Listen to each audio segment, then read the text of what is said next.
Namaskar, hi, hello, welcome to Ask in Detail, our famous YouTube channel enriching knowledge. Friends, in this video tutorial of distributed computing system, we will cover this point, that is multicasting forwarding pointers. Very easy point. In the previous video we have seen about this concept, simple solutions broadcasting, very easy. Flat naming concepts, identifiers, addresses, locating, etc. So let's start the video. मागच्या वेळेस आपण हा point clear करून घेतलेला आहे. आता आज आपण बघणार आहोत मल्टीकास्टिंगचा काय प्रकार आहे. ठीक आहे, चला इथे हेडिंग आहे मल्टीकास्टिंग फॉरवर्डिंग पॉइंटर्स. ठीक आहे, नीट बघा इथे काय दिलंय. Another popular approach to locating mobile entities is to make use of forwarding pointers. जसे शब्द आहेत तसंच हे टेक्निक आहे. आपण मागच्या व्हिडिओमध्ये चर्चा केली होती आणि इथे सुद्धा करत आहोत की ही जी काही ब्रॉडकास्टिंगची टेक्निक आहे, सिंपल सोल्युशन ब्रॉडकास्टिंग, ही आपण वापरू जेव्हा लोकल एरिया नेटवर्क आहे किंवा कमी संख्या आहे कनेक्टेड मध्ये असलेल्या डिव्हाइसेसची.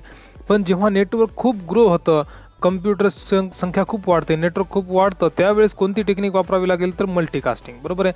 आता कोणतीही गोष्ट जेव्हा खूप वाढते, आपल्याला माहिती आहे, आपण आधी बघितलं होतं अरे आहेत. अरेच्या नंतर आपण काय बघतो, लिंक्ड लिस्ट. आणि लिंक्ड लिस्टमध्ये काय वापरलेले असतात, पॉइंटर्स. कारण का तर कितीही लिंक वाढू शकतात, कितीही लिस्ट वाढू शकते आणि त्या लिस्टला त्यामध्ये असलेले आयटम्स जोडण्यासाठी कशाची गरज पडते, पॉइंटर्सची. तर अशा प्रकारे लोकेटिंगसाठी, एखाद्या नेटवर्कमध्ये असलेल्या एंटिटीजला लोकेट करण्यासाठी, ॲड्रेसिंगसाठी, त्या फाइंड करण्यासाठी, आयडेंटिफाय करण्यासाठी मल्टीकास्टिंग फॉरवर्डिंग पॉइंटर्स ही टेक्निक वापरली जाते. काय दिले पुढे नीट बघू आपण आता. Another popular approach to locating mobile entities is to make use of forwarding pointers. The principle is very simple. काय प्रिन्सिपल आहे नीट बघा, इथे आपण समजून घेऊ आता. Very simple. When an entity moves from A to B, it leaves behind A as a reference to its new location at B. समजते तुम्हाला. आपण एका ठिकाणाहून दुसऱ्या ठिकाणी गेलो, किंवा असं आपण समजू, आता हे कम्प्युटरच्याच भाषेत आपण समजून घेऊ.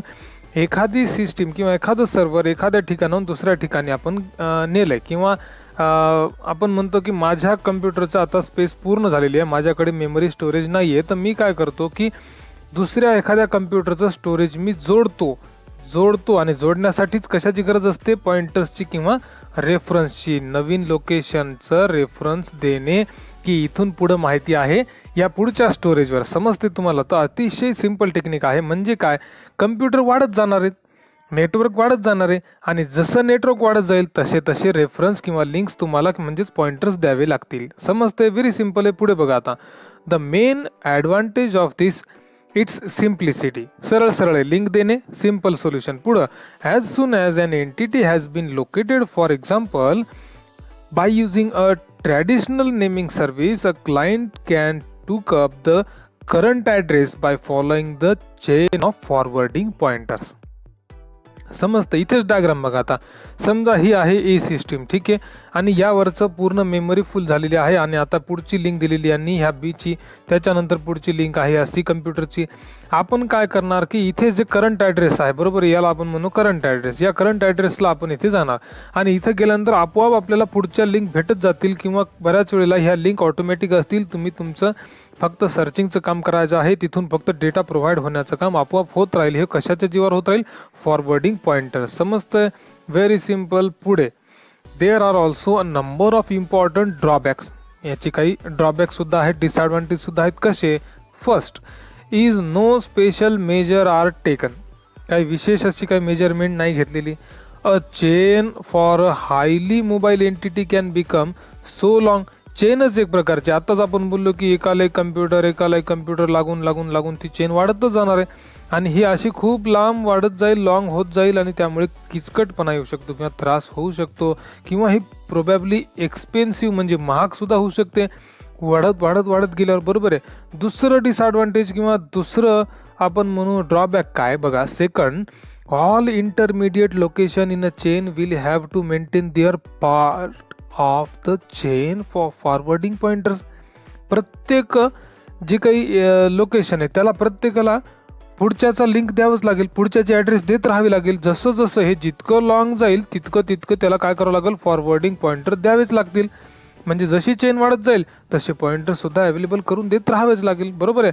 पुढे काय दिले बघा, a third drawback is the vulnerability to broken links.